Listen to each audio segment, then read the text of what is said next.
Welcome to today's Explainer. You know, when we think about democracy, we usually picture politicians, big parliaments, and, of course, millions of people lining up to cast their votes. But honestly, a truly functioning democracy, it needs way more than just elections and elected officials. It needs referees. We're talking about independent, powerful watchdogs whose literally only job is to ensure fairness, justice, and absolute accountability. So today, we're exploring the guardians of India's democracy, the institutional watchdogs that make sure the whole system actually works the way it's supposed to. Okay, let's dive into this. Here's our roadmap for today. First, we'll look at constitutional versus statutory bodies. Then, the Election Commission. Third, the election process itself. Fourth, protecting human rights. And finally, defending women's rights. Let's get to it. Starting off with Section 1, constitutional versus statutory bodies. To really get this, we need to understand the foundational rule book. Like, how do these watchdogs actually get their authority in the first place? It poses a pretty profound question. Who exactly guards a democracy? I mean, once a government is actually in power, who makes sure fair play continues? In a massive democratic system, you can't just rely on good intentions, right? You need structured, independent institutions that are practically immune to political pressure. So these institutions basically fall into two camps. Think of constitutional bodies as being built right into the House's foundation. They're created directly by the Constitution itself, like the Election Commission. Statutory bodies, on the other hand, are kind of like necessary room additions built later on by an act of Parliament to address really specific needs, like the Human Rights Commission, for example. Both are absolutely crucial, but their origins are fundamentally different. Moving on to Section 2, the Election Commission. Let's look at our first specific guardian, focusing on the most visible democratic exercise in any free society: voting. Now, the crucial point here is that the Election Commission of India, or the ECI, isn't just some government department. It's an independent constitutional body established under Article 324. Its entire reason for existing is to conduct free and fair elections for a nation of over 1 billion people. Let that sink in. That is an unprecedented logistical mandate. It's led by the Chief Election Commissioner and other commissioners who are appointed directly by the President, which is super important because it ensures they operate way above the everyday political fray. And this brilliantly illustrates the sheer muscle the ECI has. They don't just advise, they supervise, they prepare, they implement, and they prevent. They handle the whole shebang, from updating those massive electoral voter lists to allotting those iconic election symbols to political parties. But most importantly, they act as strict referees during campaigns. They enforce the model code of conduct so that the folks already in power can't misuse government machinery or, resort to bribery. They keep the playing field level. All right, Section 3, the election process.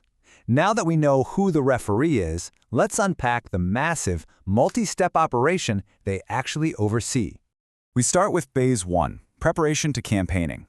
In a system based on universal adult franchise, meaning every citizen 18 and older gets a say, the scale is just staggering. It kicks off with the ECI sounding the starting gun by announcing the election schedule and guidelines. Then comes the monumental task of prepping and revising the electoral rolls, vetting candidate nominations, allowing for candidate withdrawals, and finally unleashing the high-energy election campaigning. And remember, this is all strictly monitored under the ECI's watchful eye using that model code of conduct.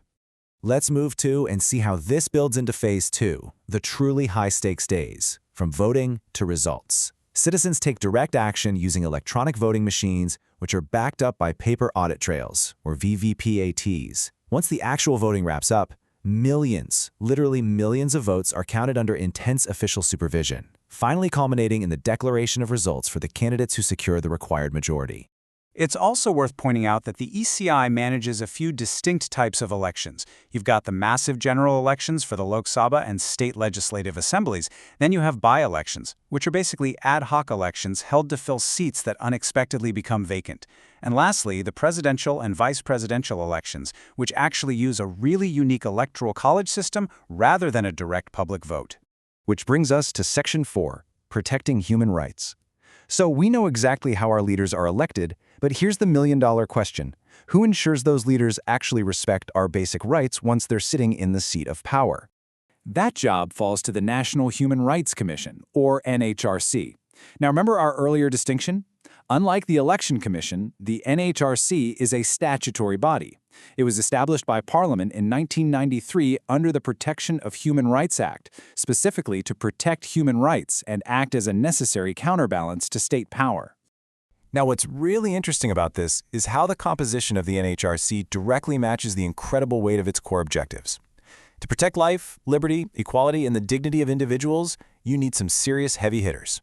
That's exactly why the chairperson is usually a former Chief Justice or Supreme Court judge. They're joined by specialized human rights experts and ex officio members from other national commissions. It's a highly specialized team built for a highly critical mission. And the NHRC function is a highly active watchdog. I mean, they don't just sit behind desks waiting for complaints to roll in. They actively investigate complaints of human rights abuses and violations by public authorities. They monitor laws, they promote human rights education, and they literally have the power to walk directly into prisons and detention centers to inspect conditions. Crucially, they can also recommend compensation and corrective measures for victims. They have real teeth. Moving on to our final guardian in Section 5, defending women's rights. Because alongside human rights broadly, a truly fair, functioning democracy requires a laser focus on groups that have historically faced systemic challenges. This introduces us to the National Commission for Women, or the NCW. Established in 1992 under the National Commission for Women Act of 1990, this is another absolutely vital statutory body. It was created specifically by Parliament to safeguard the rights of women across India.